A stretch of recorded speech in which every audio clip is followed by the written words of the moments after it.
जय हिंद दोस्तों। कैसे हैं आप सब। उम्मीद है कि आप सभी अच्छे ही होंगे। दोस्तों, मैं आपका अपना साथी धैर्य उपाध्याय आपके अपने चैनल स्टडी विद धैर्य माही में आपका बहुत बहुत स्वागत करता हूं। दोस्तों, सबसे पहले मैं आपको बता दूं कि घटना चक्र पूर्वावलोकन 2023 के अंतर्गत जो हम लोगों ने सीरीज शुरू की थी, उसके अंतर्गत आज हम चैप्टर 2, जिसका नाम है पारिस्थितिकी, का अध्ययन करेंगे और इससे संबंधित प्रश्न भी हल करेंगे। तो आइए दोस्तों, बिना समय गवाए शुरू करते हैं। तो हमारे जो चैप्टर का नाम है वो क्या है? पारिस्थितिकी। ठीक है, चलिए पढ़ते हैं। पारिस्थितिकी क्या है हम जानेंगे और इससे जो संबंधित क्वेश्चन परीक्षा में आए हुए हैं उनको सॉल्व करेंगे। तो चलिए, पारिस्थितिकी। पारिस्थितिकी जीव विज्ञान की वह शाखा है जिसमें जीव समुदायों तथा उसके वातावरण के मध्य पारस्परिक संबंधों का अध्ययन किया जाता है। ठीक है ना। जीव तथा उसके बाहरी वातावरण के बीच एक सक्रिय संबंध होता है। कुछ स्रोतों के अनुसार पारिस्थितिकी शब्द का प्रयोग सर्वप्रथम 1865 ईस्वी में किया गया था। ठीक है, और किसने किया था? ये रेटर ने किया था। ठीक है। तो दोस्तों, आपसे अगर कोई पूछता है कि पारिस्थितिकी शब्द का प्रयोग सर्वप्रथम कब हुआ था और किसने किया था, तो आप आंसर उसका दे सकते हैं कि इस शब्द का प्रयोग सर्वप्रथम 1865 ईस्वी में रेटर ने किया था। अर, अर्नेस्ट हैकल ने पारिस्थितिकी यानी इकोलॉजी जिसे बोलते हैं शब्द का प्रयोग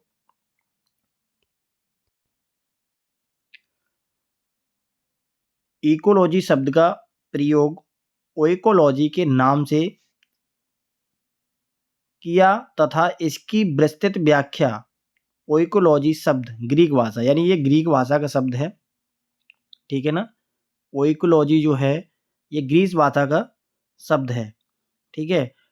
ओइकोलॉजी शब्द ग्रीक भाषा के ये दो शब्दों से मिलकर बना हुआ है। एक ओइकोस और दूसरा है आपका, जैसे ओइकोस को बोलते हैं हाउस और लिविंग स्पेस यानी घर या आवास, और दूसरा है लोगोस। लोगोस का मतलब होता है साइंस और स्टडी। ठीक है, यानी साइंस ये विज्ञान, स्टडी यानी अध्ययन को मिलकर बनाया गया है। ठीक है ना। चलिए एक सेकेंड।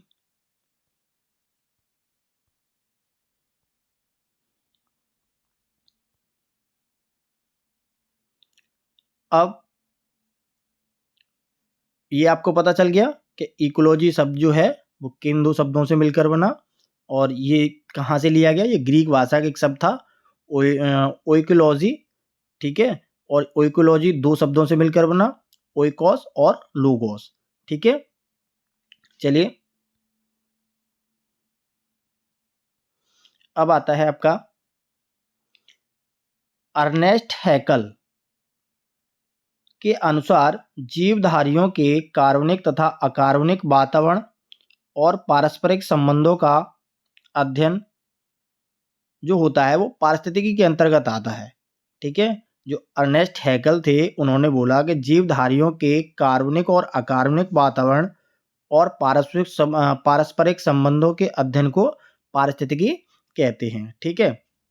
अब यूनेज सॉरी यूजीन ओडम 1963 के अनुसार पारिस्थितिकी प्रकृति की एक संरचना एवं प्रक्रिया का अध्ययन है। ठीक है, अगर आपसे पूछा जाए कि यूनिस ओडम के अनुसार पारिस्थितिकी क्या है, तो आप बता सकते हैं प्रकृति की संरचना एवं प्रक्रिया का अध्ययन है। अगर आपसे यही पूछा जाए कि अर्नेस्ट हैकल के अनुसार पारिस्थितिकी क्या है, तो आप बता सकते हो जीवधारियों के कार्बनिक और अकार्बनिक वातावरण और पारस्परिक संबंधों के अध्ययन को पारिस्थितिकी कहते हैं। ठीक है ना। चलिए अब देखिए, ये आपका हो गया। इसमें पारस्परिक जंतुओं एवं जलवायु में पारस्परिक संबंधों की एक रूपरेखा दर्शाई गई है। ठीक है, अब एक चक्र चलता है, जैसे मान लीजिए जलवायु, जलवायु से फिर जंतु, जंतु किससे संबंधित है? मिट्टी से, मिट्टी किससे संबंधित है? वनस्पति से, और वनस्पति किससे संबंधित है? जलवायु से। तो एक ये चक्र चलता रहता है। ठीक है, अब आगे चलते हैं। वर्तमान समय में पारिस्थितिकी को व्यापक आयाम प्रदान कर दिया गया है। अब पारिस्थितिकी के अंतर्गत जंतु, वनस्पति एवं जलवायु नहीं, वरन मानव समाज एवं उनके भौतिक पर्यावरण क्रियाविधि का अध्ययन किया जाता है।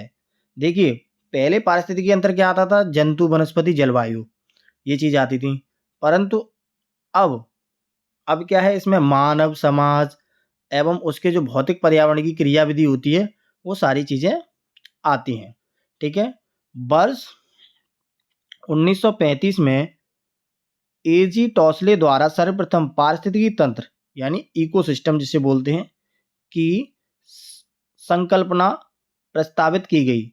एजी टॉसले के अनुसार पारिस्थितिकी तंत्र भौतिक तंत्रों का एक विशेष प्रकार होता है जिसकी संरचना अजैविक एवं जैविक घटकों से होती है।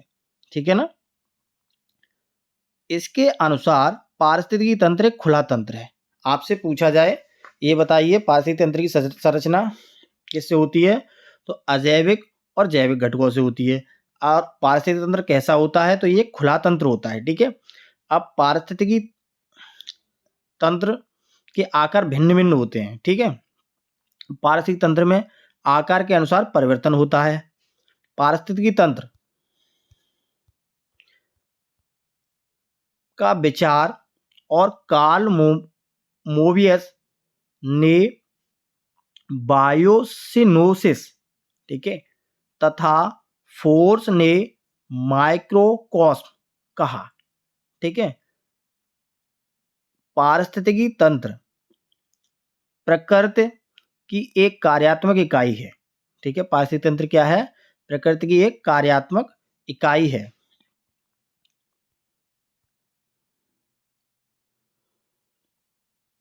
या इकाई के रूप में हम इस जानते हैं। ठीक है, अब एक पारिस्थितिकी तंत्र जलाशय की एक बूंद जितनी छोटी भी हो सकती है, और इससे सूक्ष्म पारिस्थितिकी तंत्र को हम क्या बोलते हैं? माइक्रो सिस्टम कहते हैं।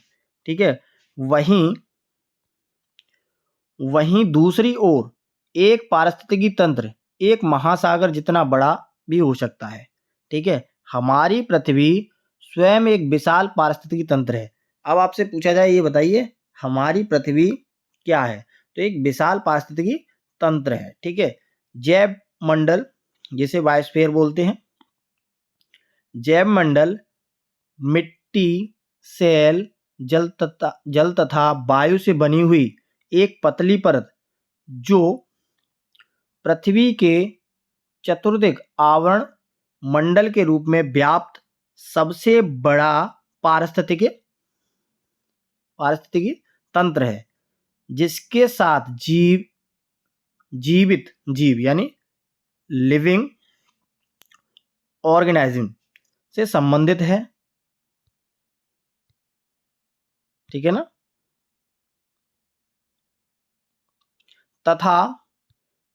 तथा यह मंडल जीव का भरण पोषण करता है। इसी प्रकार जैव मंडल एक आधारभूत ग्रहित तंत्र जिसे हम बोलते हैं बेसिक ग्लोबल सिस्टम होता है। ठीक है ना, जिसके जैविक यानी बायोटिक एवं अजैविक यानी अबायोटिक दो संघटक होते हैं। ठीक है, अब आपसे पूछा जाए कि जैव मंडल किस पे आधारित है या आधारभूत ग्रहित तंत्र है, तो ये किन दो संघटकों से जुड़ा हुआ है, तो आप बोल सकते हैं जैविक और अजैविक, ठीक है ना। ध्यातव्य है कि पारिस्थितिक तंत्र एक प्राकृतिक इकाई जिसमें एक क्षेत्र विशेष के सभी जीवधारी अर्थात पेड़ पौधे, जानवर और सूक्ष्म जीव शामिल हैं, जो कि अपने अजैविक पर्यावरण के साथ अंतःक्रिया करके एक संपूर्ण जैविक इकाई बनाते हैं, जिनकी प्रमुख विशेषताएं निम्नलिखित हैं। आइए आपको बताते हैं कौन कौन सी इसकी विशेषताएं हैं, ठीक है ना।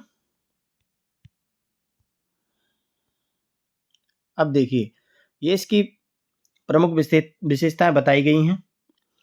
पारिस्थितिक तंत्र जैव मंडल में एक सुनिश्चित क्षेत्र की धारणा है या धारणा करता है, ठीक है।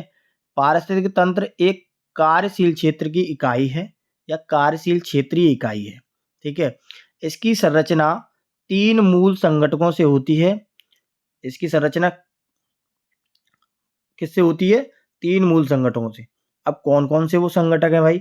ऊर्जा संघटक, जैविक संघटक और अजैविक या भौतिक संघटक, ठीक है। और पारिस्थितिक तंत्र एक खुला तंत्र है। ये सारी चीजें मैं बता चुका हूं आपको, ठीक है। पारिस्थितिक तंत्र प्राकृतिक संसाधन होते हैं, अर्थात इनकी अपनी उत्पादकता होती है, ठीक है। किसी भी पारिस्थितिक तंत्र का समय इकाई के संदर्भ में पर्यवेक्षण किया जाता है। अब पारिस्थितिक तंत्र एक खुला तंत्र होता है क्योंकि ऊर्जा तथा पदार्थ का लगातार निवेश यानी इनपुट होता है तथा बहिर्गमन आउटपुट होता है, ठीक है। इसमें क्या होता है कि ऊर्जा का आवागमन होता रहता है, इसलिए इसे खुला तंत्र कहा गया है, ठीक है। ध्यातव्य है कि बंद तंत्र में यह क्रियाएं नहीं होती। अगर कोई बंद तंत्र होता है तो आउटपुट और इनपुट कुछ नहीं होगा उसमें, तो वो बंद तंत्र कहलाएगा। आइए अब इससे रिलेटेड क्वेश्चंस लगाते हैं, ठीक है। चलिए, प्रश्न नंबर 1 सॉरी, पारिस्थितिकी निम्नलिखित के बीच पारस्परिक संबंधों का अध्ययन है। ऑप्शन ए है आपका जीव और वातावरण, ऑप्शन बी है मनुष्य और वन, ऑप्शन सी है मृदा और जल, ऑप्शन डी है पति और पत्नी। बताइए, ये यूपी ARO में आया हुआ क्वेश्चन है, प्री 2014 में पूछा गया है। बताइए इसका आंसर। देखिए, इसका ऑप्शन है ए, बिल्कुल राइट आंसर है। अब वो कैसे है उसकी व्याख्या मैं कर देता हूं।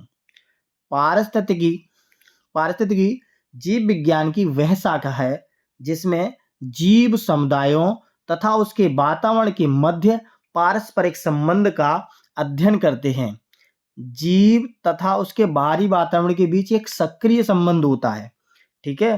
तो ये क्या पूछा गया था कि किसके बीच में संबंध है या जिसके बीच में जो संबंध है अध्ययन उसका करते हैं, तो किन दो चीजों के बीच में संबंध बताया गया था इसमें? तो जीव और वातावरण के। जैसे मैंने बोला था, पारिस्थितिकी जीव विज्ञान की वह शाखा है जिसमें जीव समुदाय भी होते हैं तथा उसका जो वातावरण होता है वो भी होता है। तो ये हमारा ऑप्शन ए से रिलेटेड है और ऑप्शन ए इसका करेक्ट आंसर है, ठीक है। चलिए अब नेक्स्ट क्वेश्चन की तरफ चलते हैं। ये उत्तराखंड PCS में पूछा गया क्वेश्चन है 2005 प्री। पारिस्थितिक तंत्र की संकल्पना को प्रस्तावित किया था, ठीक है। किसने किया था?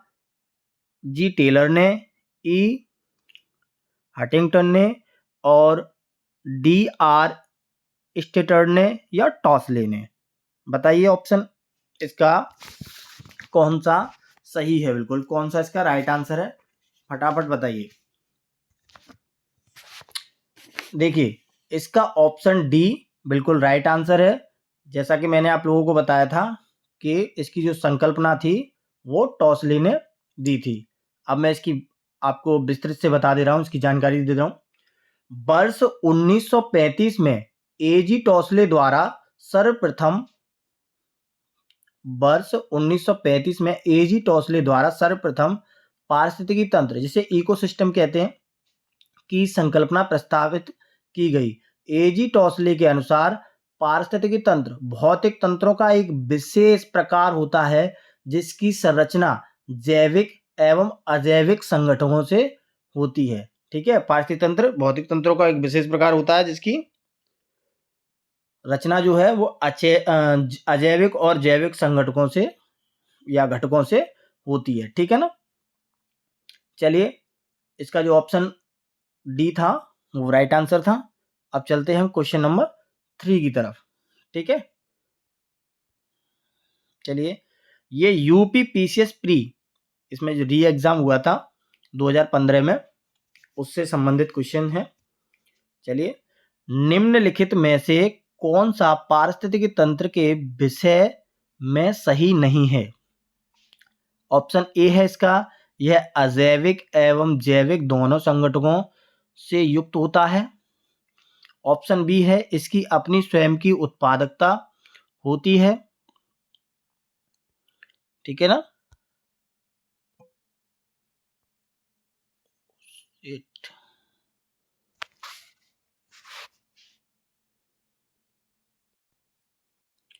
ऑप्शन सी है, यह एक बंद तंत्र होता है। ऑप्शन डी है इसका, यह एक प्राकृतिक संसाधन होता है। तो इसका राइट आंसर बताइए, कमेंट बॉक्स में कमेंट करिए। देखिए, इसका ऑप्शन सी बिल्कुल राइट आंसर है। अब कैसे है बताते हैं। पारिस्थितिक तंत्र एक खुला तंत्र होता है क्योंकि इसमें ऊर्जा तथा पदार्थों का लगातार निवेश यानी इनपुट और बहिर्गमन आउटपुट होता रहता है, यानी आवागमन होता रहता है। तो ध्यातव्य है कि बंद तंत्र में यह क्रियाएं नहीं होती हैं। ठीक है ना। तो इसका ऑप्शन सी बिल्कुल सही है कि बंद तंत्र में ये क्रियाएं नहीं होती हैं। आपसे पूछा गया था कि निम्नलिखित में से पारिस्थितिक तंत्र के विषय से सही नहीं है, तो सही इसमें क्या था? जो सही नहीं था वो क्या थी कि यह एक बंद तंत्र होता है। ये एक बंद तंत्र नहीं होता है, यह एक खुला तंत्र होता है। ठीक है ना। तो इसलिए इसका ऑप्शन सी था। चलिए, अब नेक्स्ट क्वेश्चन की तरफ चलते हैं। क्वेश्चन नंबर आपका है 4। ठीक है, किन 4 घटकों द्वारा पारिस्थितिक तंत्र का निर्माण होता है? ठीक है, किन 4 घटकों द्वारा पारिस्थितिक तंत्र का निर्माण होता है? ऑप्शन ए है इसका, जल, carbon, oxygen, sulphur. Option B है मृदा, तापमान, आर्द्रता, वर्षा। ऑप्शन सी है इसका, अजैविक पदार्थ, उत्पादक, उपभोक्ता, वियोजक। ऑप्शन डी है शाकाहारी, मांसाहारी, जीवाणु या परजीवी। ठीक है, तो इसका ऑप्शन है सी। सी इसका राइट आंसर है। अब बताते हैं कि कैसे है। देखिए, अजैविक पदार्थ, उत्पादक, उपभोक्ता तथा वियोजक द्वारा पारिस्थितिकी तंत्र यानी इकोसिस्टम का निर्माण होता है। जो हमारा पारिस्थितिकी तंत्र होता है उसका निर्माण किस किस से होता है? अजैविक पदार्थों से, उत्पादक से और उपभोक्ता से तथा वियोजक से। ठीक है, हमारे पारिस्थितिकी तंत्र का निर्माण होता है। अब हम लोगों को मालूम है कि जैव घटक के अंतर्गत उत्पादक, उपभोक्ता तथा वियोजक शामिल होते हैं। इसलिए हमारा जो ऑप्शन सी था वो राइट आंसर था। ठीक है, चलिए क्वेश्चन नंबर 5 की तरफ चलते हैं। क्वेश्चन नंबर 5 क्या कह रहा है? निम्नलिखित में से कौन एक पारिस्थितिक तंत्र से संबंध में सही नहीं है? सही नहीं है वो पूछ रहा है, यानी इसमें कौन सा गलत है। ठीक है, सही नहीं पूछ रहा है, सही तो इसमें 3 ऑप्शन सही होंगे, एक जो गलत होगा वो होगा। चलिए, इस तरीके से क्वेश्चन पूछे जाते हैं। यूपीपीसीएस मेंस 2014 में आया हुआ क्वेश्चन है ये, ठीक है। ऑप्शन ए है इसका, पारिस्थितिक तंत्र किसी निश्चित स्थान समय इकाई के समस्त जीवों तथा भौतिक पर्यावरण का प्रतिनिधित्व करता है। ऑप्शन बी है, यह एक कार्यशील इकाई है। ऑप्शन सी है, इसकी अपनी उत्पादकता होती है। ऑप्शन डी है, यह एक बंद तंत्र होता है। तो इसका जो ऑप्शन डी है वो बिल्कुल सही आंसर है, जो कि मैंने अभी बताई थी इसकी व्याख्या, ठीक है। इसमें सही नहीं पूछा है, इसमें ये हमारा ए भी सही है, बी भी सही है, सी भी सही है, और जो गलत है वो कौन सा है कि यह एक बंद तंत्र होता है, जबकि ये एक खुला तंत्र होता है, ठीक है ना। चलिए अब हम चलते हैं क्वेश्चन नंबर 6 की तरफ।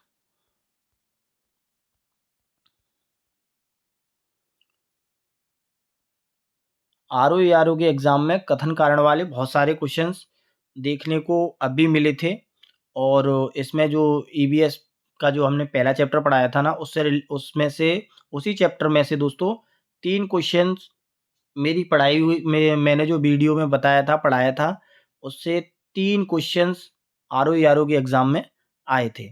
चलिए अब हम क्वेश्चन नंबर 6 की तरफ चलते हैं, पढ़ते हैं। नीचे 2 वक्तव्य दिए गए हैं, जिसमें एक को अभिकरण ए व दूसरे को कारण आर कहा गया है। अभिकरण ए, जीव मंडल एक खुला तंत्र का उदाहरण है।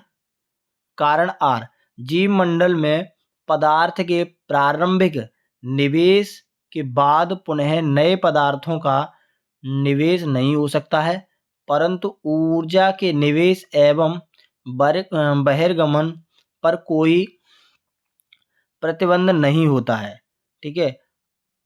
अधोलिखित कूटों में से सही उत्तर चुनिए। इसमें से सही उत्तर बताना है, ठीक है। ऑप्शन ए कह रहा है ए और आर दोनों सही हैं तथा आर ए की सही व्याख्या है। ऑप्शन बी है ए और आर दोनों सही हैं परंतु आर ए की सही व्याख्या नहीं है। ऑप्शन सी कह रहा है आपसे ए सही है तथा आर गलत है। ऑप्शन डी कह रहा है ए गलत है तथा आर सही है, ठीक है। तो बताइए इसका राइट आंसर कौन सा है। देखिए केयरफुली ऐसे क्वेश्चन को हम लोगों को पहले पढ़ना पड़ेगा, समझना पड़ेगा, फिर आंसर हमें देना है, क्योंकि इसमें बहुत घुमाव होता है कि ये सही है या नहीं सही है, या ये गलत है, ये सही है, या ये सही है, ये गलत है, ठीक है ना। आपको आंसर देना है। देखिए इसमें कह रहा है कि जीव मंडल एक खुला तंत्र का उदाहरण है, ये बात आपकी सही है, ठीक है ना। अब जीव मंडल में पदार्थ के प्रारंभिक निवेश के बाद पुनः नए पदार्थों के निवेश नहीं हो सकता है, परंतु ऊर्जा के निवेश एवं कोई प्रतिबंध नहीं होता है। यही चीज गलत है, ठीक है।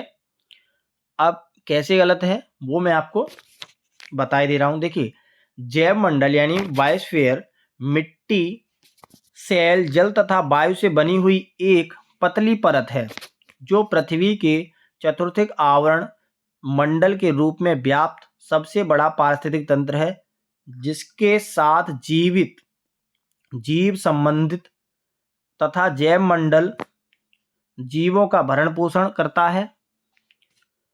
यह एक खुला तंत्र यानी ओपन सिस्टम है, क्योंकि इसमें पदार्थों का लगातार निवेश यानी इनपुट आउटपुट होता है। ये कभी समाप्त नहीं होते, ये बार बार पुनः चक्रित होते हैं एवं अनंत काल तक चलते रहते हैं। हालांकि किसी भी पारिस्थितिक तंत्र में ऊर्जा का प्रभाव एक दिशीय होता है तथा ऊर्जा का 10% भाग ही एक पोषण स्तर यानी ट्रॉफिक लेवल के अगले पोषण स्तर में स्थानांतरित होता है।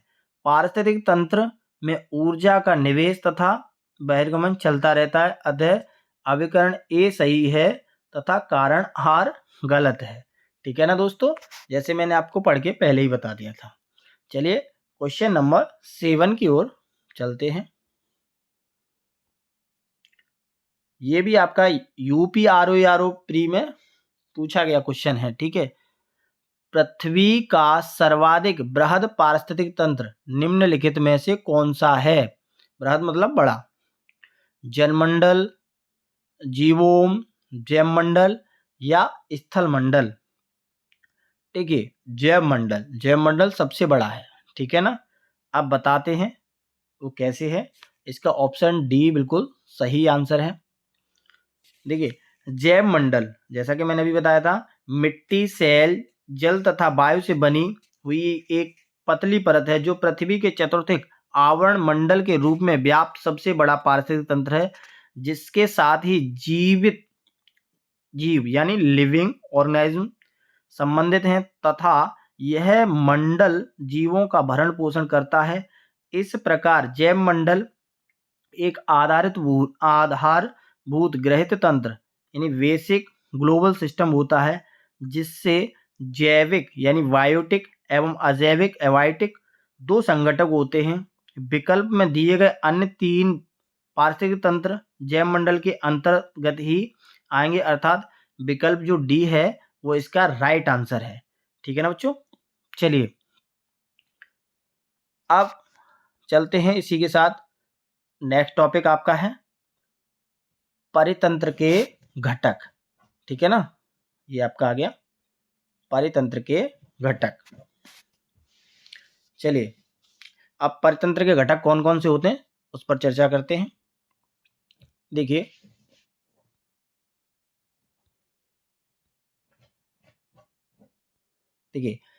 किसी क्षेत्र के सभी जीवधारी यानी जैविक तथा वातावरण में उपस्थित अजैविक संगठक संयुक्त रूप से परितंत्र इकोसिस्टम का निर्माण करते हैं।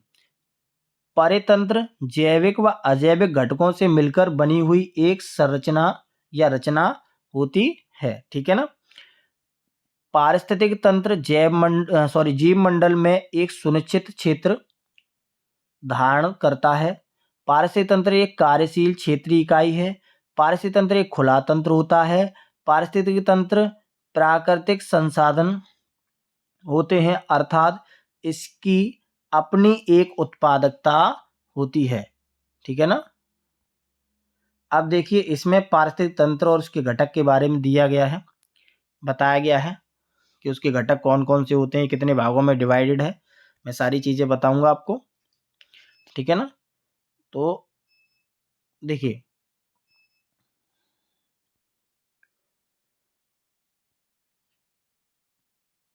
परितंत्र के घटक, ठीक है, या पारितंत्र के घटक।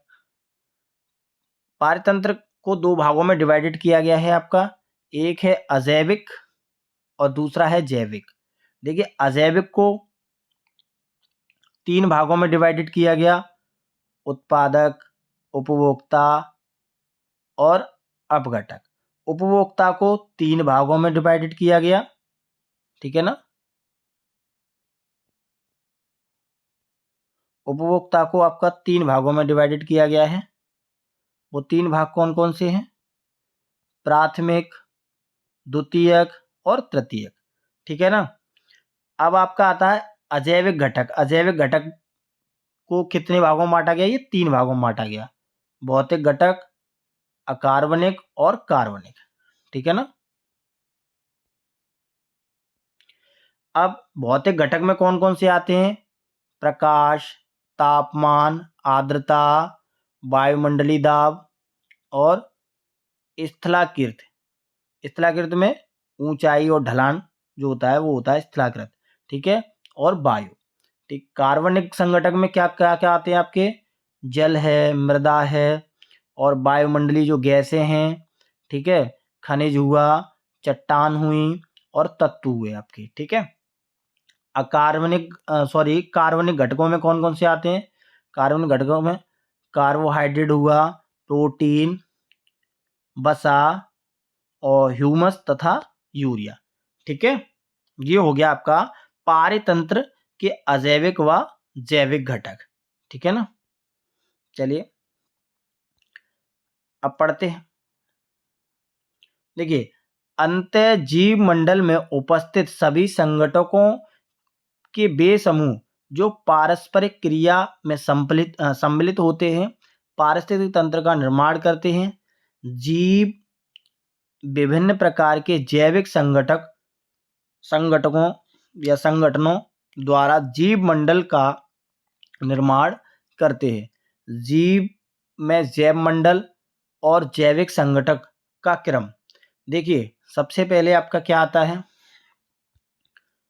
आपको दिया है पहले आपकी जनसंख्या, जनसंख्या से आपका बनेगा समुदाय, समुदाय से आपका बनेगा पारिस्थितिक तंत्र, पारिस्थितिक तंत्र से क्या होगा, ये एक निश्चित क्षेत्र या दृश्य प्राप्त हो जाएगा आपको। ठीक है ना। तो आपसे पूछ लेता है कि आप ये बताइए, जैव मंडल या जैव संगठन की सबसे छोटी इकाई, सबसे छोटी इकाई पहले जनसंख्या होती है, जनसंख्या के बाद समुदाय बनता है, समुदाय के बाद पारिस्थितिक तंत्र बनता है, और एक फिर जो निश्चित क्षेत्र या उसका दृश्य देखने को हमें मिलता है। ठीक है ना। चलिए देखिए, ध्यातव्य है कि एक ही जाति के जीवधारी, अब हम बात करेंगे जनसंख्या क्या होती है। तो जो एक ही जाति के, जो हमारे एक ही जाति के जीवधारी होते हैं या जो जीवधारियों की संख्या होती है, उसे हम क्या कहते हैं, जनसंख्या कहते हैं। ठीक है। दो या दो से अधिक जातियों की संख्या मिलकर समुदाय का निर्माण करती है। ठीक है। जो दो जातियां हो गई या दो से अधिक जातियां होंगी, वो हमारी समुदाय में आएगी। कई समुदाय मिलकर क्या करते हैं, पारिस्थितिक तंत्र, ये से बताइए। देखिए एक सेकेंड, मैं आपको स्ट्रक्चर से ही बता दूं। देखिए, अब इसमें बताया था कि जो हमारी जनसंख्या है, तो जो जाति, एक ही जाति के जो जीवधारी होते हैं वो क्या कहलाते हैं, जनसंख्या कहलाते हैं। अब एक से अधिक जाति होंगी तो वो समुदाय में आ जाएंगी। ठीक है। और कई समुदाय मिलकर एक पारिस्थितिक तंत्र का निर्माण करते हैं। और पारिस्थितिक तंत्र क्या होता है, एक निश्चित क्षेत्र या दृश्य का निर्माण करते हैं। ठीक है ना। चलिए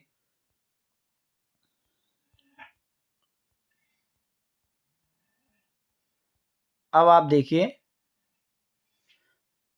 तंत्र का निर्माण करते हैं तथा एक निश्चित क्षेत्र या भूदृश्य में एक या उससे अधिक पारिस्थितिक तंत्र पाए जा सकते हैं। पारिस्थितिक तंत्र के घटक व श्रेणियां। ठीक है। अब आपसे पूछा जाए कि इसके घटक या श्रेणियां बताइए, तो देखिए, पारिस्थितिक तंत्र के घटक व श्रेणियां। पारिस्थितिक तंत्र के अंतर्गत जैविक संगठकों को दो प्रमुख भागों में विभाजित किया गया है। अब कौन कौन से हैं, स्वपोषित संगठक और परपोषित संगठक। ठीक है। स्वपोषित संगठक और परपोषित संगठक, इसे याद रखना, यहां से भी क्वेश्चन पूछा जाता है। ठीक है। अब देखिए, स्वपोषित संगठक कौन से होते हैं। ठीक है। स्वपोषित संगठक कौन से होते हैं, ऑटोट्रॉफिक कंपोनेंट। ठीक है। तो देखिए, वे होते हैं जो प्रकाश संश्लेषण अथवा रासायनिक संश्लेषण द्वारा अपना आहार स्वयं निर्मित करते हैं। ठीक है। प्रकाश संश्लेषण या रसायन संश्लेषण द्वारा अपना आहार स्वयं निर्मित करते हैं, वो स्वपोषित। अब एक बात मान लीजिए, आप कह सकते हो जो अपना आहार स्वयं बनाते हैं, स्वयं निर्मित करते हैं, वो होते हैं हमारे स्वपोषित संगठक। ठीक है। देखिए,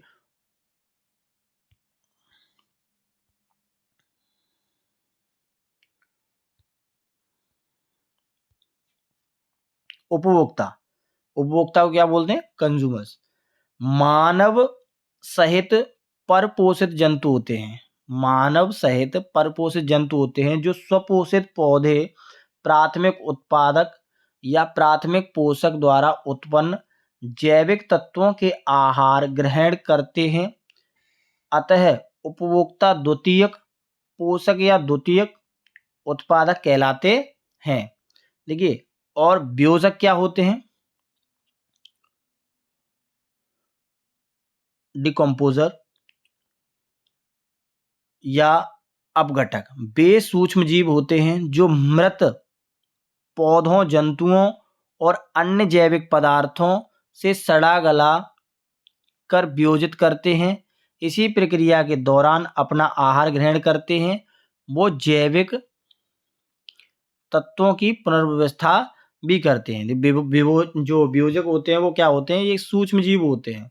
ये जो सड़ा गला भोजन होता है उससे अपना आहार ग्रहण करते हैं। ठीक है ना। देखिए, प्रकृति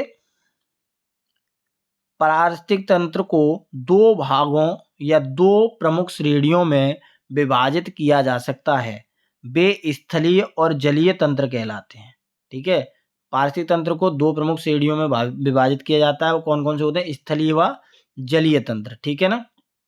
अब देखिए, घास, स्थल, वन तथा मरुस्थल स्थलीय पारिस्थितिक तंत्रों के उदाहरण हैं। अब आपसे पूछा जाए कि स्थलीय तंत्रों के उदाहरण कौन कौन से हैं, तो आप बता सकते घास स्थल, वन, मरुस्थल, स्थलीय पारिस्थितिक तंत्र। ये जो है हमारे क्या है?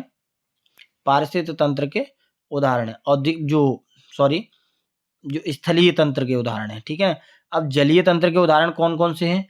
जलीय तंत्र, जो जलीय पारिस्थितिक तंत्र होता है उसके कौन कौन से उदाहरण हैं?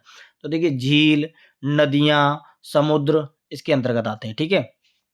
अब प्राकृतिक पारिस्थितिक तंत्र मानवीय गतिविधियों द्वारा मानवीकृत पारिस्थितिक तंत्र में परिवर्तित हो सकता है।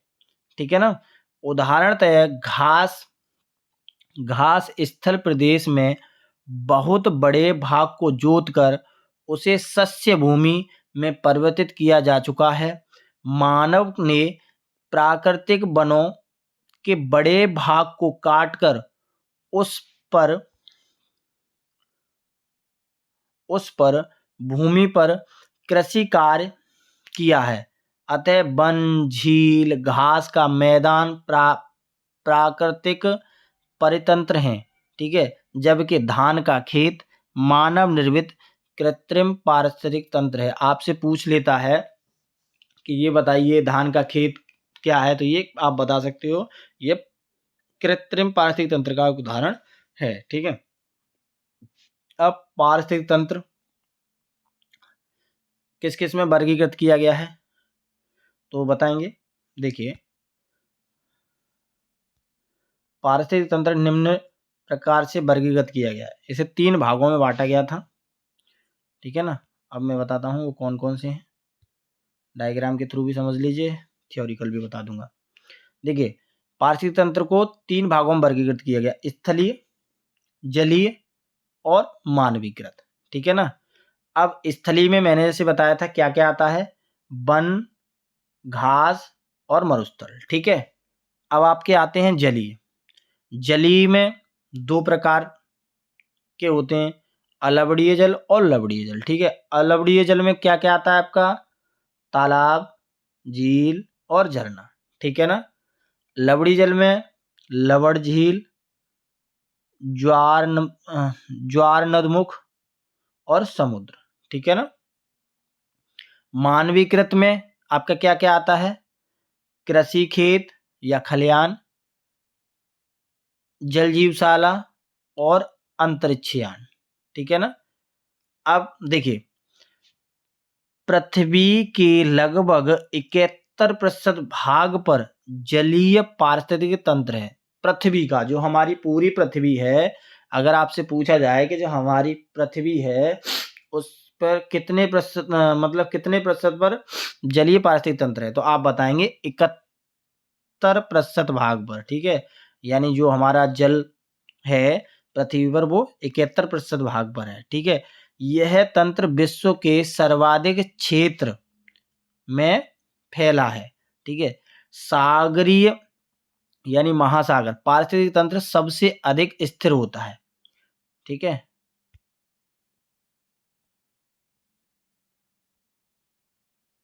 स्थिर होता है या सबसे स्थिर पारिस्थितिक तंत्र है। ठीक है ना।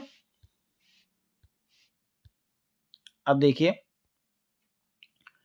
पारस सागरीय पारिस्थितिक तंत्र अपनी रासायनिक संरचना के कारण स्थिर रहता है और सागरीय जल खारा यानी साइलेंट होता है। ठीक है, सागरीय जल खारा होने के साथ घुलित ऑक्सीजन यानी डिसॉल्व्ड ऑक्सीजन,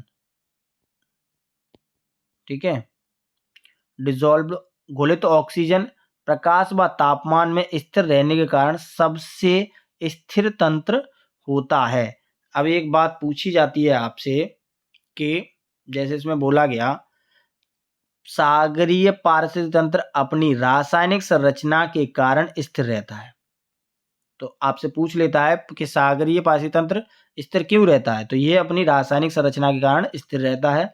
सागरीय जल खारा होने के साथ साथ घुलित ऑक्सीजन प्रकाश व तापमान में स्थिर रहने के कारण सबसे स्थिर होता है। ठीक है ना। अब देखिए समुद्र विश्व का विशालतम पारिस्थितिक तंत्र है। समुद्र जो है विश्व का सबसे जो विशालतम पारिस्थितिक तंत्र है। पृथ्वी पर विद्यमान जलमंडल यानी हाइड्रोस्फीयर का लगभग 97% भाग समुद्री जल होता है। ठीक है ना। जलमंडल का लगभग कितने प्रतिशत भाग समुद्री जल से घिरा हुआ है, तो आप बता सकते हो 97%। समुद्री जल में सर्वाधिक व्याप्त लवण सोडियम क्लोराइड है। ठीक है ना। पृथ्वी पर पाए जाने वाले विभिन्न समुद्र आपस में मिले हुए होते हैं और ये बटे हुए नहीं हैं, जैसा कि स्थलीय महाद्वीपों के बीच देखने को मिलता है। ध्रुवों यानी पोल्स तथा मध्य रेखा इक्वेटर के तापमान में बहुत अधिक अंतर पाया जाता है। इससे समुद्रीय धाराएं उत्पन्न होती हैं। इससे क्या होता है, समुद्री धाराएं उत्पन्न होती हैं। किससे उत्पन्न होती हैं, पोल तथा मध्य रेखा के तापमान में जो बहुत अधिक अंतर पाया जाता है उसके कारण उत्पन्न होती हैं समुद्रीय धाराएं। ठीक है ना। इन समुद्रीय धाराओं के कारण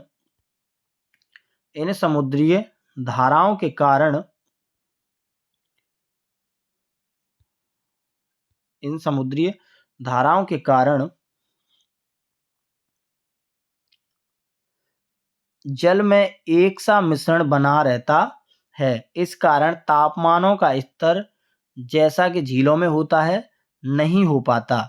जल में ऑक्सीजन की कमी भी नहीं हो पाती। समुद्र में ज्वार भाटे आते रहते हैं जिससे जल का स्तर बढ़ता रहता है। देखिए ये एक दो शब्द आए हैं, ज्वार भाटा। अब ज्वार भाटा क्या होता है, ज्वार जैसे देखा होगा आपने समुद्र में लहरें आती हैं, तो जो हमारी लहरें आगे की तरफ आ रही हैं वो होता है ज्वार, और जो लहरें पीछे की तरफ जाती हैं यानी जैसे पानी आता है फिर जैसे पीछे को जाता है जल, तो क्या होता है, वो होता है हमारा भाटा होता है। ठीक है। अब समुद्रीय पारिस्थितिकी तंत्र स्तरण यानी पाया जाता है और जो निम्न प्रकार है। ठीक है ना। अब जैसे दिया है, देखिए एक सेकेंड, अब आप देख रहे हैं ये है नेरिटोलजल क्षेत्र, इसे बोलते हैं नेरिटिक जोन। ठीक है ना। ये फिर इसके बाद में ओशियन जोन ये आया, सी लेवल ये समुद्र है। ठीक है, समुद्र। अब ये है प्रकाशीय क्षेत्र। ठीक है। और इसके बाद समुद्र जल जीवों का प्रदेश, जो समुद्री तल में जो भी जीव प्रवेश करते हैं वो यहाँ इस स्थान पर रहते हैं। ठीक है। ये देखो ये समुद्र में ऐसा ढाल बना हुआ है, ये इसे बोलते हैं मग्न ढाल, ये मग्न तट हो गया आपका। ठीक है। तो ये समुद्र में विभिन्न क्षेत्रों का स्त्रीकरण किया गया। और ये देखिए गहरा जल, यहाँ सर्वाधिक समुद्र गहरा है, तो यहाँ गहरा जल जो सबसे ज्यादा समुद्र की गहराई है, तो यहाँ जब पानी भी ज्यादा होगा तो इसलिए बोलते हैं गहरा जल यानी एबिसॉल वाटर। ठीक है ना। अब देखिए पारिस्थितिक तंत्र में प्रत्येक पोषण स्तर से आगे बढ़ने पर ऊर्जा का ह्रास होता है। इसी कारण उत्पादकों की संख्या उपभोक्ताओं से अधिक होती है। पारिस्थितिक तंत्र में शाकाहारियों की संख्या मांसाहारियों से अधिक होती है। ठीक है ना। क्या कारण है कि देखिए, पारिस्थितिक तंत्र प्रत्येक पोषण स्तर पर आगे बढ़ने पर ऊर्जा का ह्रास होता है। इसी कारण उत्पादकों की संख्या उपभोक्ताओं से अधिक होती है। पारिस्थितिक तंत्र में शाकाहारियों की संख्या मांसाहारियों से अधिक होती है। चलिए अब हम इससे रिलेटेड क्वेश्चन लगाते हैं। क्वेश्चन नंबर है हमारा 1, ठीक है ना। और एक बात बताइए, जहां जीव रहता है उसका सटीक जगह जो है उसको क्या कहते हैं। ठीक है ना। ऑप्शन ए है इसका आवास, ऑप्शन बी है इसका पारितंत्र, ऑप्शन सी है इसका निकेतन यानी निच, ऑप्शन डी है इसका बायोम, ऑप्शन ई है इसका उपयुक्त में से कोई नहीं या उपयुक्त में से एक से अधिक। ठीक है ना। तो इसका ऑप्शन एकदम बिल्कुल जो ए है वो राइट आंसर है। देखिए, जहां जीव रहेगा तो उसे हम आवास ही बोलेंगे। ठीक है ना। किसी प्रजाति के विशेष के पौधे या जीवों या अन्य जीवधारियों के रहने की सटीक जगह को हम बोलते हैं एक्चुअल लोकेशन यानी आवास। ठीक है, हैबिटेट। ठीक है। और क्वेश्चन नंबर 2 देखिए, क्वेश्चन नंबर 2 है, निम्नलिखित में से कौन सा एक पारितंत्र यानी इकोसिस्टम शब्द का सर्वोत्कृष्ट वर्णन है। ठीक है। इसके ऑप्शन हैं, ऑप्शन ए है इसका, ये IAS प्री 2015 में पूछा गया क्वेश्चन है। ऑप्शन ए, एक दूसरे के अन्योन्य क्रिया करने वाले जीवों यानी ऑर्गेनिज्म का एक समुदाय। ऑप्शन बी है, पृथ्वी का वह भाग जो सजीव जीवों यानी लिविंग ऑर्गेनिज्म द्वारा आवासित है। ऑप्शन सी, जीवों यानी ऑर्गेनिज्म का समुदाय और साथ ही वह पर्यावरण जिसमें वे रहते हैं। ऑप्शन डी है, किसी भौगोलिक क्षेत्र में वनस्पति का प्राणजात। ठीक है। तो इसका ऑप्शन जो सी है वो एकदम राइट आंसर है। देखिए, किसी क्षेत्र में सभी जीवधारी तथा वातावरण में उत्पन्न अजैविक घटक संयुक्त रूप से परितंत्र यानी इकोसिस्टम का निर्माण करते हैं। पारितंत्र जैविक व अजैविक घटकों से मिलकर बनी हुई एक संरचना है। ठीक है। पारितंत्र क्या है? जैविक व अजैविक घटकों से मिलकर बनी हुई एक संरचना है। ठीक है ना। चलिए, ऑप्शन इसका जो सी था वो बिल्कुल राइट आंसर था। आप क्वेश्चन नंबर 3 की तरफ चलते हैं और ये क्वेश्चंस तो आपको बिल्कुल बताना ही पड़ेगा। देखिए, अधोलिखित में से कौन सा जीव से जैव मंडल तक अजैविक संगठन का सही क्रम है।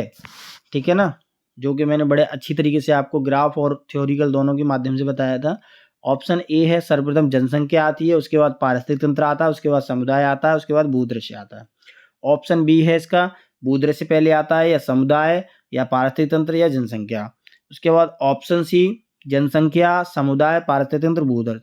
और उसके बाद में जनसंख्या, भूदृश्य, समुदाय या पारिस्थितिक तंत्र। देखिए, सबसे पहले हमने बताया था कि एक ही जाति के जहाँ लोग होते हैं वहाँ क्या होता है, जनसंख्या होती है। ठीक है। फिर एक से अधिक जातियाँ होती हैं, फिर उसके बाद हमारा समुदाय बनता है। ठीक है। उसके बाद में फिर हमारा पारिस्थितिक तंत्र बनता है। ठीक है। पारिस्थितिक तंत्र के बाद में फिर हमारा भूदृश्य बनता है। तो इसका ऐसे करके ऑप्शन सी, इसका ऑप्शन सी बिल्कुल राइट आंसर है। ऑप्शन सी राइट आंसर है इसका, ठीक है ना। चलिए अब नेक्स्ट क्वेश्चन की तरफ चलते हैं,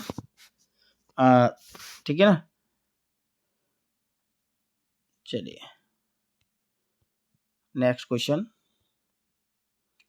देखिए, ये झारखंड पीसीएस प्री 2013 में पूछा गया क्वेश्चन है। निम्नलिखित में से कौन सा एक कृत्रिम पारिस्थितिक तंत्र है। देखिए ये सारी चीजें मैंने आपको बताई थी। ऑप्शन ए है इसका तालाब, ऑप्शन बी है इसका खेत, ऑप्शन सी है इसका वन, ऑप्शन डी है इसका उपयुक्त में से कोई नहीं, ठीक है ना। देखिए मैंने भी जब आपको थोड़ी देर पहले चीजें पढ़ाई थी तो उसमें मैंने बताया था, उसको वर्गीकृत भी किया था। देखिए वन, तालाब तथा झील ये प्राकृतिक पारिस्थितिक तंत्र हैं। वन हमने नहीं उगाए, वो ऑटोमेटिक हो जाते हैं। तालाब भी भाई जहाँ पानी अपने आप भरा हुआ होगा वहाँ तालाब बन जाएगा। झील, झरने ये प्राकृतिक तंत्र है, ठीक है ना। जबकि बगीचा तथा खेत मानव निर्मित है। बगीचा क्या करते हैं हम लोग खुद निर्मित करते हैं, बनाते हैं, ठीक है। खेती कौन करता है, हम लोग ही करते हैं, ठीक है ना। तो इससे क्या है, ये कृत्रिम परितंत्र है। तो इसका जो खेत, इसमें ऑप्शन बी है वो राइट आंसर है, ठीक है ना। Option B is the right answer. चलिए नेक्स्ट क्वेश्चन की तरफ चलते हैं। क्वेश्चन नंबर 5,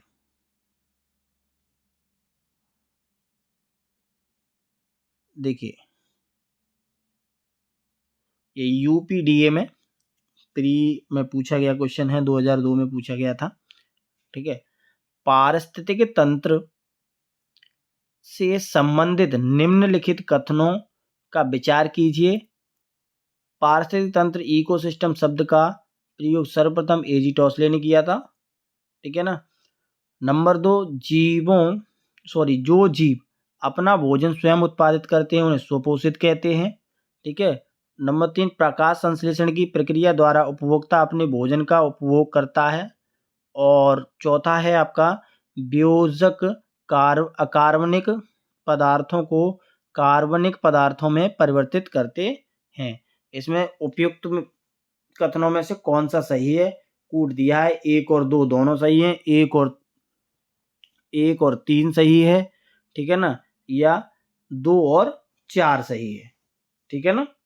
चलिए तो इसका हमारा जो आंसर है वो ए सही है। देखिए कैसे सही है, नंबर 1 वाली बात बिल्कुल ठीक है। पारिस्थितिक तंत्र इकोसिस्टम का शब्द का प्रयोग सर्वप्रथम एजी टॉसले ने किया था, ये बात सही है। और जो अपना भोजन स्वयं बनाते हैं वो सुपोषित कहलाते हैं, ठीक है। तो जो जीव अपना भोजन स्वयं बनाते हैं वो क्या होते हैं, सुपोषित होते हैं। इसलिए ऑप्शन इसका ए सही है, ठीक है ना। चलिए अब नेक्स्ट क्वेश्चन की तरफ चलते हैं। क्वेश्चन नंबर आपका आता है 6। ये यूपीपीसीएस प्री 2019 में पूछा गया क्वेश्चन है कि इकोसिस्टम से संबंध में निम्न में से क्या सत्य है। ऑप्शन ए प्राथमिक उपभोक्ता,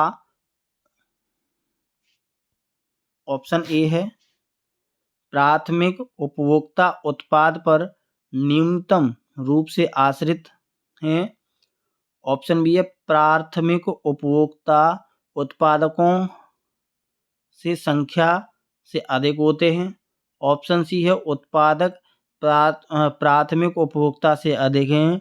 ऑप्शन डी है द्वितीयक उपभोक्ता अधिकतम होने के साथ साथ बहुत ही शक्तिशाली होते हैं, ठीक है ना। तो इसका जो ऑप्शन सी बिल्कुल इसका राइट आंसर है, ठीक है। अब कैसे है बताता हूं आपको। देखिए पारिस्थितिक तंत्र इकोसिस्टम शब्द का पारिस्थितिक तंत्र में प्रत्येक पोषण स्तर से आगे बढ़ने पर ऊर्जा का ह्रास होता है, ठीक है ना। ऊर्जा का ह्रास होता है। पारिस्थितिक तंत्र उत्पादकों की संख्या प्राथमिक उपभोक्ताओं यानी शाकाहारी, प्राथमिक उपभोक्ता कौन से होते हैं? शाकाहारी से अधिक होती है, तथा पारिस्थितिक तंत्र में शाकाहारियों की संख्या मांसाहारियों से अधिक होती है। पारिस्थितिक तंत्र में आपने देखा होगा शाकाहारी लोग ज़्यादा हैं और मांसाहारी लोग कम हैं, ठीक है ना। चलिए अब आप नेक्स्ट क्वेश्चन की तरफ चलते हैं। क्वेश्चन नंबर 7, बहुत बढ़िया क्वेश्चन। नीचे दो कथन दिए गए हैं जिनमें से एक अभिकरण ए और दूसरे का कारण आर क्या कहा गया है। अभिकरण ए, पारिस्थितिक तंत्र में विविध अवयव आपस में एक दूसरे पर निर्भर नहीं रहते हैं या निर्भर नहीं हैं। कारण आर, मानव क्रियाओं के वातावरण प्रभावित होता है। नीचे दिए गए कूटों में से सही उत्तर का चयन कीजिए। चलिए अब इसके ऑप्शन पर बात करते हैं। ऑप्शन ए है इसका, ए और आर दोनों सत्य हैं और आर ए की सही व्याख्या है, ठीक है। ऑप्शन ए हो गया इसका। ऑप्शन बी है इसका, ए और आर दोनों सत्य हैं किंतु आर ए की सही व्याख्या नहीं करता है। ऑप्शन सी है इसका, ए सत्य है किंतु आर गलत है, ठीक है। ऑप्शन डी है, ए गलत है किंतु आर सत्य है। तो इसका डी आंसर राइट आंसर है बच्चों, ठीक है ना। अब वो कैसे है, चलिए मैं इसकी व्याख्या करता हूं। देखिए, एक पारिस्थितिक तंत्र में विविध अवयव आपस में एक दूसरे पर निर्भर करते हैं। परितंत्र जैविक व अजैविक घटकों से मिलकर बनी हुई एक संरचना है। पारिस्थितिक तंत्र में अजैव तत्वों के जैविक प्रावस्था में परिवर्तन तथा इसके जैविक तत्वों के अजैविक रूप से पुनरागमन के रूप को जैविक भूरासायनिक चक्र कहते हैं। मानव क्रियाओं से वातावरण प्रभावित होता है, अतः विकल्प इसका डी बिल्कुल सही आंसर है। चलिए नेक्स्ट क्वेश्चन की तरफ चलते हैं। क्वेश्चन नंबर 8, यूपीपीसीएस प्री 2016 में पूछा गया क्वेश्चन है। निम्नलिखित में से कौन कृत्रिम परितंत्र है, ठीक है। धान का खेत, घास का मैदान, वन, झील। देखिए दोस्तों, जैसे कि मैंने बताया था आपका कृत्रिम बताया था यानी जो मानव करते हैं, तो वो क्या है? ऑप्शन ए इसका राइट आंसर है। Option A is the right answer, ठीक है ना। क्वेश्चन नंबर 8 का देखिए, वन, झील तथा घास का मैदान प्राकृतिक परितंत्र है, मैं जैसा कि मैंने बताया था। जबकि धान का जो खेत होता है वो मानव निर्मित है, इसलिए कृत्रिम पारिस्थितिक तंत्र में आएगा। चलिए अब नेक्स्ट क्वेश्चन की तरफ चलते हैं। क्वेश्चन नंबर 9 ये कह रहा है, निम्नलिखित में से कौन सा एक पारिस्थितिकी तंत्र पृथ्वी के सर्वाधिक क्षेत्र पर फैला हुआ है,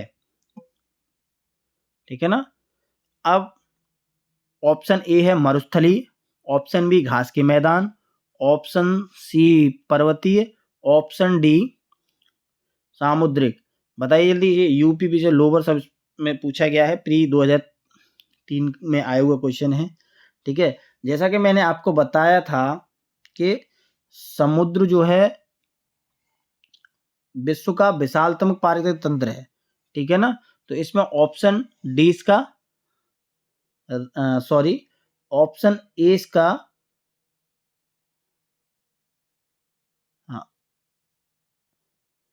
ऑप्शन ए इसका बिल्कुल गलत हो जाएगा। ऑप्शन बी इसका ये भी गलत हो जाएगा। ऑप्शन सी है इसका ये भी गलत हो जाएगा। तो ऑप्शन डी इसका जो है वो राइट आंसर है, ठीक है ना। जैसा कि मैंने आप लोगों को बताया था कि जो पृथ्वी है, हमारी पृथ्वी है, उस पर लगभग 71% भाग जलीय पारिस्थितिक तंत्र का है, ठीक है, यानी फैला हुआ है, विस्तार है। अतः तंत्र विश्व में सर्वाधिक क्षेत्र पर फैला हुआ है। ये जो तंत्र है वो क्या है, विश्व के सर्वाधिक क्षेत्र पर फैला हुआ है, यानी जो समुद्र है, ठीक है। समुद्री पारिस्थितिक तंत्र का एक स्थायी परितंत्र का एक उदाहरण है, ठीक है। जो समुद्र है वो क्या है, स्थायी है, समुद्र कभी सूखेगा नहीं, तो ये स्थायी है। ऑप्शन डी इसका राइट आंसर है। चलिए अब नेक्स्ट क्वेश्चन की तरफ चलते हैं। क्वेश्चन नंबर 10, देखिए इसी से बिल्कुल रिलेटेड क्वेश्चन है, ये भी यूपीपीसीएस प्री 2014 में पूछा गया क्वेश्चन है और बहुत बढ़िया क्वेश्चन है। निम्नलिखित में से कौन एक विश्व का विशाल पारिस्थितिकी तंत्र है? समुद्र, घास का मैदान, वन, पर्वत, बताइए। देखिए मैंने जैसे कि अभी भी बताया था कि सामुद्रिक जो बताया था ये ऑप्शन ठीक था क्वेश्चन नंबर 9 में, ऐसे ही इसमें ऑप्शन ए बिल्कुल सही है, ठीक है। अब वो कैसे है वो भी बात करते हैं। देखिए उसमें ये बताया गया था कि 71% भाग पर जलीय पारिस्थितिक तंत्र है, ठीक है। इसमें बताया था जो समुद्री जल है वो क्या है, लगभग हमारा 97% है जलमंडल का, ठीक है। अब देखिए समुद्र विश्व का विशालतम पारिस्थितिक तंत्र है। पृथ्वी पर विद्यमान जलमंडल का लगभग 97% भाग समुद्रीय जल होता है, ठीक है ना। जो हमारा जलमंडल है उसमें 97% भाग किसका है, समुद्र का है, ठीक है। यह पृथ्वी के लगभग 71, जो हमारी पृथ्वी पर जो जल है वो कितना है, वो 71% है, जो सतह के ऊपर विस्तृत है, ठीक है ना। तो इसका ऑप्शन बिल्कुल जो ए है राइट आंसर है। चलिए अब हम चलते हैं क्वेश्चन नंबर 11 की तरफ। देखिए सबसे अधिक स्थिर पारिस्थितिक तंत्र कौन सा है? सबसे अधिक स्थिर, सागरीय जल, वन, पर्वतीय और मरुस्थलीय, बताओ फटाफट से, एक सेकेंड, बताइए इसका राइट आंसर कौन सा है। एक बार फिर और दोहरा देता हूं, सागरीय, वन, पर्वतीय, मरुस्थलीय, ऑप्शन ए। देखिए ऑप्शन ए बिल्कुल सही है, क्योंकि मैंने बताया था 97% भाग समुद्र का है, ठीक है। पृथ्वी पर आपका पृथ्वी के लगभग 71% भाग पर है, ठीक है। तो ऑप्शन ए इसका राइट आंसर है। चलिए बताते हैं कैसे है। देखिए सागरीय पारिस्थितिकी तंत्र सबसे अधिक स्थिर पारिस्थितिकी तंत्र है। सागरीय पारिस्थितिकी तंत्र अपनी रासायनिक संरचना के कारण स्थिर रहता है।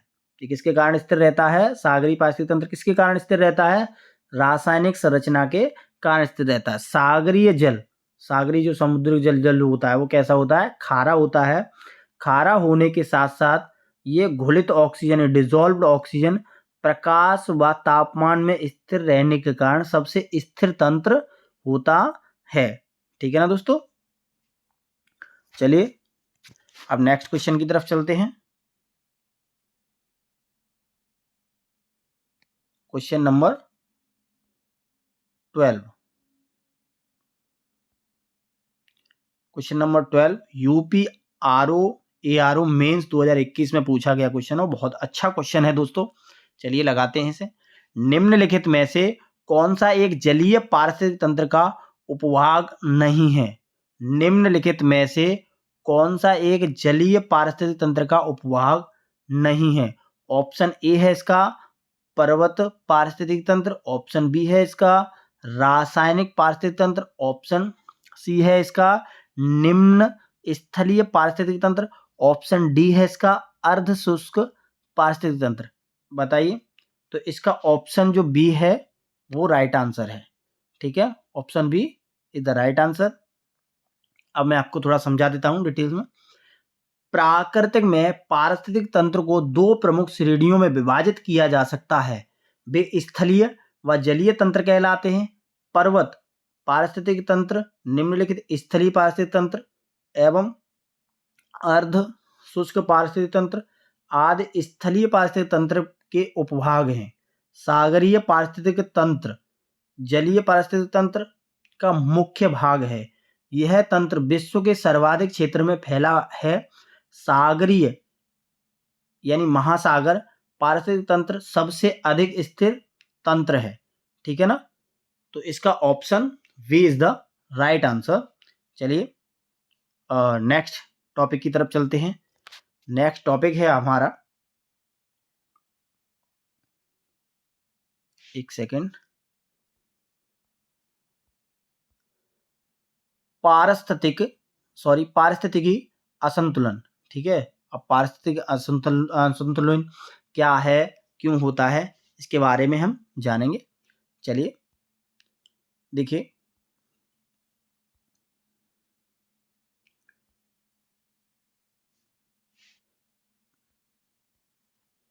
पारिस्थितिकी तंत्र सामान्यतः असंतुलित अवस्था में अपनी विभिन्न गतिविधियों को संचालित करता है या करता रहता है, परंतु विभिन्न कारणों यथा वनोन्मूलन, प्रदूषण इत्यादि से पारिस्थितिक तंत्र असंतुलन की समस्या पारिस्थितिकी असंतुलन की समस्या उत्पन्न हो जाती है। किससे हो जाती है? वनोन्मूलन और जो प्रदूषण, जैसे हमने देखा है वनों को कटाव होता रहता है, जिससे हमारा प्रदूषण जब बढ़ेगा तो हमारे पारिस्थितिक तंत्र में क्या होगा, एक असंतुलन उत्पन्न हो जाएगा। देखिए, पारिस्थितिकी असंतुलन के मूल कारण को वनोन्मूलन यानी लकड़ी का काटना यानी वनों को काटना, वनोन्मूलन के कई कारण हैं जिन्हें अधोलिखित आरेख द्वारा समझाया जा सकता है, ठीक है ना। इसमें आरेख आपको दिया हुआ है, चित्र दिया हुआ है, जिसके माध्यम से हम समझेंगे। चलिए देखिए, ये है। अब वनोन्मूलन के कारण कि क्या क्या है, देखिए, पहला आपका प्राकृतिक आपदाएं, ठीक है। फिर आपका आता है वनों का चारागाह में परिवर्तित होना, ठीक है। वनों का, अब देखिए, जब जैसे क्या बोलते हैं, चारागाह जहाँ होंगे वहाँ घास फूस खाने के लिए जो हमारे पास जो भी जानवर हैं तो वो जाएंगे, तो वहाँ क्या होगा, वहाँ के जो वन होंगे, घास फूस होगा, वो सब खत्म होगा, ठीक है ना। तो जो चारागाह में परिवर्तित किया जाएगा तो वहाँ पे भाई वनों का कटाव किया जाएगा, या वन भूमि का कृषि भूमि में परिवर्तन होना, जैसे वन को हम काट करके उन्हें सही करके और चौकस करके खेती करना आरंभ करते हैं, तो ये भी बताया गया। इसके बाद झूम कृषि, ठीक है ना। इसके बाद में आपका आता है वनाग्नि। अब जैसे वनों में आग लग जाती है तो भी ये कारण उत्पन्न हो जाता है, ठीक है। औद्योगिक व्यवसायिक उपयोग के लिए लकड़ी का कटाव, अब जैसे हमारा और व्यवसाय हैं या लकड़ी का कटाव, फैक्ट्री वगैरह में लकड़ी कट कट के जा रही है, तो इससे भी क्या है, ये भी एक वनोन्मूलन का कारण है। नीति निर्धारण में, ठीक है, सतत विकास की संकल्पना, ठीक है ना, संकल्पना का अभाव और शहरीकरण। अब भाई देखो, जब क्या होता है, जैसे जैसे हमारी जनसंख्या बढ़ती है तो फिर हम क्या करते हैं भाई, जो हमारे वन हैं या आसपास की जो भी चीज़ें हैं, तो वहाँ का एरिया हम जो बसावट करते हैं, जो शहरीकरण होता है, तो उसमें क्या है, पेड़ पौधों का बहुत ही नुकसान होता है। पेड़ पौधों को हम लोग काट करके अपना रहने के लिए जगह बनाते हैं, ठीक है। तो ये वनोन्मूलन का कारण है। कागज़ की भारी मांग, अब हम लोग जो कॉपी किताबों पर पढ़ रहे हैं तो उसमें क्या है, वन जो हमारे हैं, जो लकड़ियाँ हैं वो कटेंगी और उनसे हमें कागज़ प्राप्त होगा, तो ये भी एक वनोन्मूलन का कारण है, ठीक है ना। तो ये हमने पढ़ा वनोन्मूलन की विभिन्न कारण जो थे, उनके बारे में हम लोगों ने जानकारी प्राप्त की, ठीक है ना। देखिए, अब देखिए,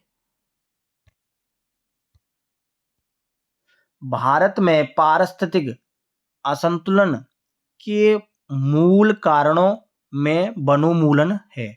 जो हमारा पारिस्थितिक जो असंतुलन हो रहा है, वो सबसे ज़्यादा जो मूल कारण है इसका, वो क्या है, वनोन्मूलन, ठीक है ना, यानी वनों का कटाव, ठीक है ना, वनों का कम होना, ठीक है। जबकि मरुस्थलीय, बाढ़, अकाल और वर्षा की परिवर्तनीयता इन इसके गौड़ कारणों में है, ठीक है। अब अकाल क्यों पड़ता है? जब पेड़ पौधे नहीं होंगे, वर्षा नहीं होगी, वर्षा नहीं होगी तो फिर अकाल पड़ेगा, क्योंकि अकाल क्यों पड़ेगा, जब खेती बाड़ी नहीं होगी तो हम लोग क्या खाएंगे, ठीक है ना। वन्य जीव संरक्षण वन रोपण पदार्थ का पुनर्चक्रण एवं पर्यावरण में व्याप्त प्रदूषण निवारण पर्यावरणीय संतुलन बनाए रखने में मददगार होता है। ध्यातव्य है कि जल प्रबंधन, वनोरोपण तथा वन्यजीव सुरक्षा में से पारिस्थितिकी संतुलन सकारात्मक रूप से प्रभावित होता है, जबकि औद्योगिक प्रबंध से पारिस्थितिक असंतुलन का कोई भी प्रत्यक्ष संबंध नहीं है। वनों को काटना भी पर्यावरणीय संतुलन को बनाए रखने में मदद नहीं करता है, ठीक है ना। चलिए अब इससे रिलेटेड क्वेश्चंस लगाते हैं।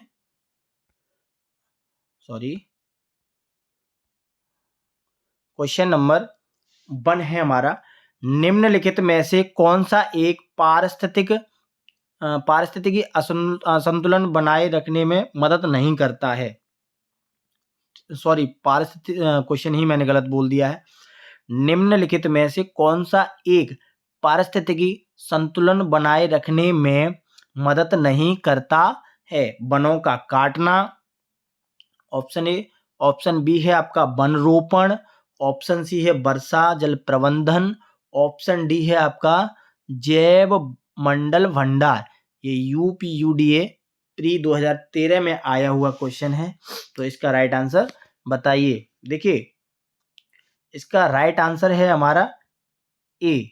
वो कैसे है, देखिए वनों को काटना पारिस्थितिकी संतुलन को बनाए रखने में मदद नहीं करता, ठीक है ना, क्योंकि इससे असंतुलन ही होगा, बल्कि इससे क्या होता है, असंतुलित हमारा पारिस्थितिक तंत्र जो होता है वो असंतुलित होता है, ठीक है। चलिए नेक्स्ट क्वेश्चन की तरफ चलते हैं। क्वेश्चन नंबर 2 है हमारा, भारत में पारिस्थितिकी असंतुलन का निम्नलिखित में से कौन सा एक प्रमुख कारण है। ए वनोन्मूलन, बी मरुस्थलीकरण, सी बाढ़ एवं अकाल, डी वर्षा की परिवर्तनीयता, ठीक है। ये आरएएस प्री 2012 में पूछा गया क्वेश्चन है। इसका जो हमारा राइट आंसर है वो है ए वनोन्मूलन, ठीक है ना। अब कैसे है, एक सेकंड, वनोन्मूलन अब कैसे है वो जानते हैं।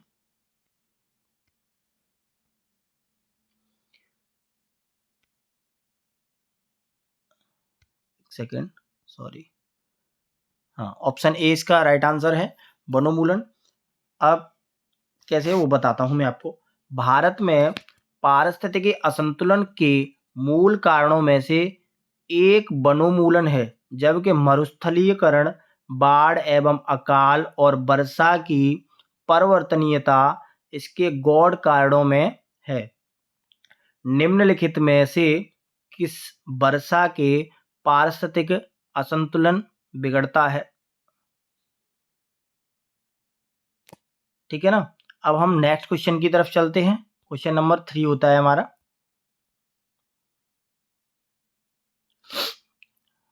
निम्नलिखित में से किस कार्य से पारिस्थितिक संतुलन बिगड़ता है। निम्नलिखित में से किस कार्य से पारिस्थितिकी संतुलन बिगड़ता है। लकड़ी के काटने से, ऑप्शन ए। ऑप्शन बी सामाजिक वानिकी, ऑप्शन सी है वन महोत्सव, ऑप्शन डी है वन रोपण, ठीक है। ये यूपीआरओ प्री 2014 में पूछा गया क्वेश्चन है, ठीक है। ऑप्शन ए इसका भी राइट आंसर है। देखिए लकड़ी काटने से क्या होता है, हमारा जो पारिस्थितिकी संतुलन है वो बिगड़ता है, ठीक है। चलिए नेक्स्ट क्वेश्चन की तरफ चलते हैं। नेक्स्ट क्वेश्चन नंबर 4, निम्नलिखित में से किसका पारिस्थितिकी संतुलन से संबंध नहीं है। इसमें संबंध नहीं है वो पूछा गया है। ऑप्शन ए है इसका जल प्रबंधन, ऑप्शन बी है वन रोपण, ऑप्शन सी है औद्योगिक प्रबंधन, ऑप्शन डी है वन्य जीव सुरक्षा। यूपीपीसीएस प्री 2005 में पूछा गया क्वेश्चन है, ठीक है ना। तो इसका option C is the right answer, औद्योगिक प्रबंधन। अब मैं आपको बताता हूं कैसे। देखिए, जल प्रबंधन, वन रोपण तथा वन्य जीव सुरक्षा से पारिस्थितिक असंतुलन सकारात्मक रूप से प्रभावित होता है। औद्योगिक प्रबंधन से पारिस्थितिक संतुलन का कोई प्रत्यक्ष संबंध नहीं है, ठीक है ना दोस्तों। तो ऑप्शन सी इसका राइट आंसर है, ठीक है। चलिए, इसी के साथ हम वीडियो को यहीं ख़त्म करते हैं, और जो हमारा नेक्स्ट वीडियो में हमारी जो टॉपिक होंगे उसमें हमारा नेक्स्ट वीडियो में पहला टॉपिक पड़ेगा वहन क्षमता का पारिस्थितिकी कर्मता। तो इसी के साथ दोस्तों मैं विदा लेता हूँ। नमस्कार, जय हिंद, धन्यवाद।